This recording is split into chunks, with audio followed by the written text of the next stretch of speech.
اعوذ باللہ من الشیطان الرجیم بسم اللہ الرحمن الرحیم وَنُيَسِّرُكَ لِلْيُسْرَىٰ فَذَكِّرْ إِن نَّفَعَتِ الذِّكْرَىٰ، آپ تو یاد دہانی کراتے رہیے اگر فائدہ دے سمجھانا۔ اور اس میں در حقیقت یہ ہے کہ ذکر جو ہے اللہ تعالیٰ کا اور اللہ تعالیٰ کی تذکیر جو ہے، اگر تو کہہ دیا ہے یہاں پر اگر فائدہ پہنچائے، لیکن اس کا یہ مطلب نہیں کہ اگر فائدہ پہنچائے تبھی تذکیر کی جائے، اس لیے کہ آگے آ رہا ہے سَيَذَّكَّرُ مَن يَخْشَىٰ، یعنی آپ اگر تذکیر کریں گے تو جس کے دل میں کچھ خوف ہے اس کو تو فائدہ ہو جائے گا نا۔ آپ تذکیر فرما رہے ہیں، نئی وحی آ گئی ہے، اسے آپ نے پڑھ کر سنایا ہے، وہ جن کو پرواہ نہیں ہے ان کو تو فائدہ نہیں ہوگا، لیکن آپ کے اہل ایمان ساتھیوں کے علم میں اضافہ ہوگا، ان کے اندر اور جو ہے ایمان جو ہے بڑھے گا۔ سَيَذَّكَّرُ مَن يَخْشَىٰ وَيَتَجَنَّبُهَا الْأَشْقَىٰ، البتہ جو شقی ہے، بدبخت ہے، وہ اس سے اپنا پہلو کترا جائے گا، وہ پہلو موڑ لے گا۔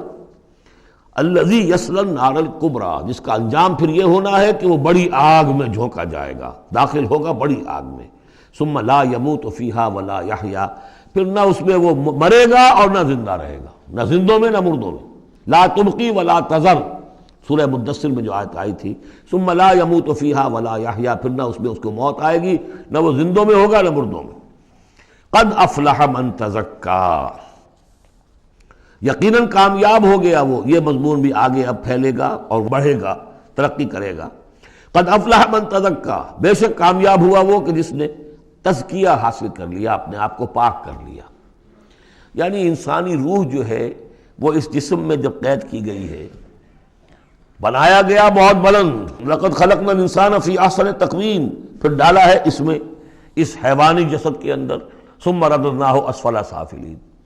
اب یہ کہ یہاں سے وہ چڑھائی چڑھنی پڑے گی، یہاں سے اوپر اٹھنا ہوگا، آپ کو محنت کرنی ہوگی، ہر انسان کو تزکیہ کرنا ہوگا، فلاح حاصل کرنے کے لیے کچھ اپنے جذبات کو کنٹرول کرنا ہوگا، کچھ اپنی شہوات کو دبانا ہوگا، اپنے نفس کا ضبط نفس کا سامان کرنا ہوگا، کچھ اپنی روح کی تقویت کا سامان کرنا ہوگا، جیسے کہ یہ دو طرفہ پروگرام رمضان کا ہے کہ دل میں روزہ رکھو اور اس حیوانی وجود ہے اسے ذرا کمزور کرو، تھوڑا سا مزمحل کرو، تاکہ اس کا دباؤ جو ہے اس روح ربانی کے اوپر، اس بدن میں کچھ کمی آئے۔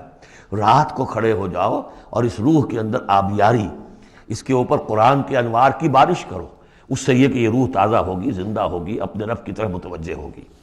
یہ ہے عمل تزکیٰ۔ قد افلح من تزکیٰ وذکر اسم ربہ فصلی، اور اس نے دیا نام، اپنے رب کے نام کا ذکر کیا اور پھر نماز پڑھی۔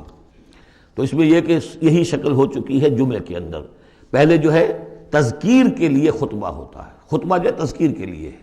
چنانچہ جو حدیث ہے مسلم شریف میں، حضور کا معمول کیا تھا جمعے کے لیے؟ کان للنبی صلی اللہ علیہ وسلم خطبتان یجلس بینہما یقرأ آیات القرآن ویذکر الناس، حضور کے دو خطبے ہوتے تھے، اس کے درمیان آپ بیٹھتے بھی تھے تھوڑی دیر کے لیے، حالانکہ خطبے آپ کے ہوتے تھے بہت ہی مختصر، کوئی تھکان کی وجہ سے نہیں آپ بیٹھتے تھے۔ میرے نزدیک یہ کہ جو 2 رکعتیں ہیں ظہر کی، اس کے قائم مقام ہے یہ 2 خطبے۔ ظہر کی 4 رکعتیں ہیں فرض، اور جمعے کی رہ گئی 2، تو 2 رکعتوں کے قائم مقام یہ 2 خطبے ہیں۔ اس کو ظاہر کرنے کے لیے حضور وقفہ ڈال کر اور ان کو 2 خطبے بناتے تھے، لیکن اس خطبے میں کرتے کیا تھے؟ یقرأ آیات من القرآن، قرآن مجید کی آیات پڑھ کے سناتے تھے، ویذکر الناس، لوگوں کو یاد دہانی کراتے تھے۔ اور اس میں معاملہ کیا تھا؟ از دل خیزت بر دل ریزت، زبان کا حجاب تھا ہی نہیں، حضور کی زبان عربی اور جو سننے والے بیٹھے ان کی زبان عربی، تو لمبے چوڑی بات کی ضرورت بھی نہیں تھی، ہمیں تو معنی بتانے پڑتے ہیں، اس کا مفہوم بتانا پڑتا ہے، تب ترجمہ کرنا پڑے گا، کوئی نحوی اشکال ہو وہ بتانا ہوگا، انہیں کوئی ضرورت نہیں تھی۔ مختصر ترین خطبہ ہوتا تھا اور اس میں تذکیر، یاد دہانی۔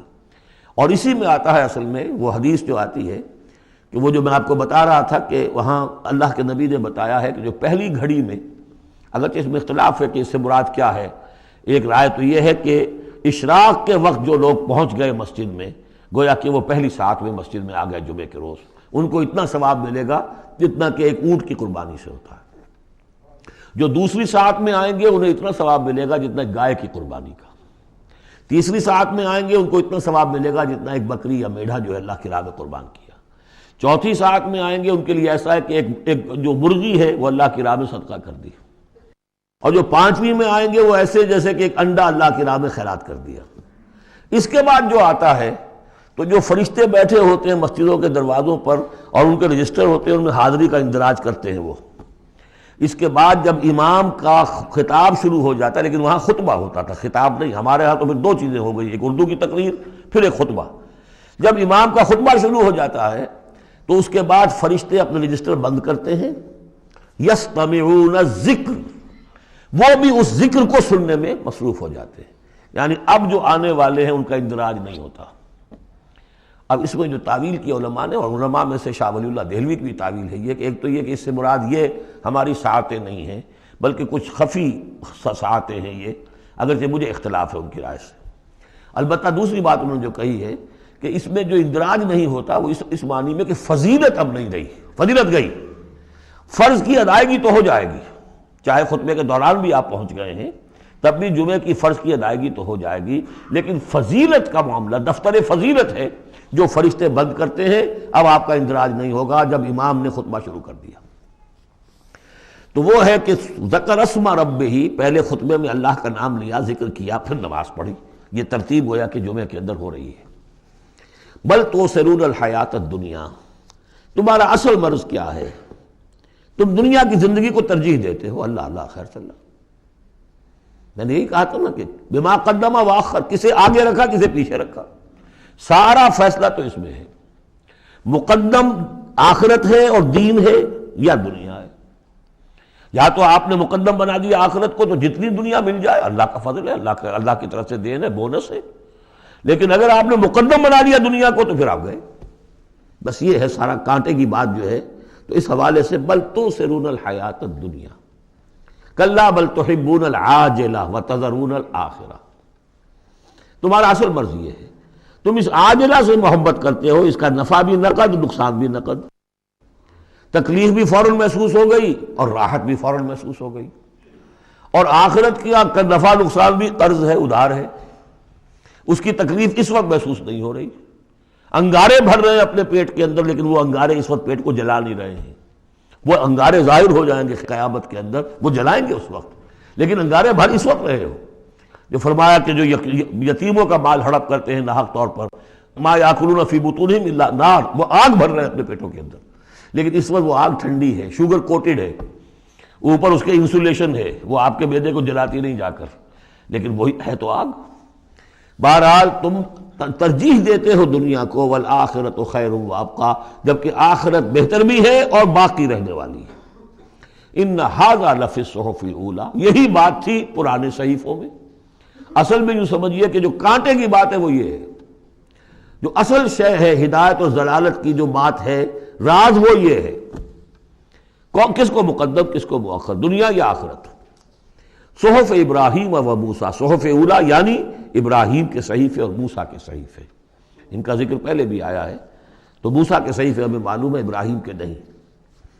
جیسا کہ میں نے عرض کیا، میری ایک رائے ہے کہ جو ہندوؤں کے ہے اپنشد، وہ میرے نزدیک صحف ابراہیمی کی بگڑی ہوئی بدلی ہوئی شکلیں. صدق اللہ العظیم.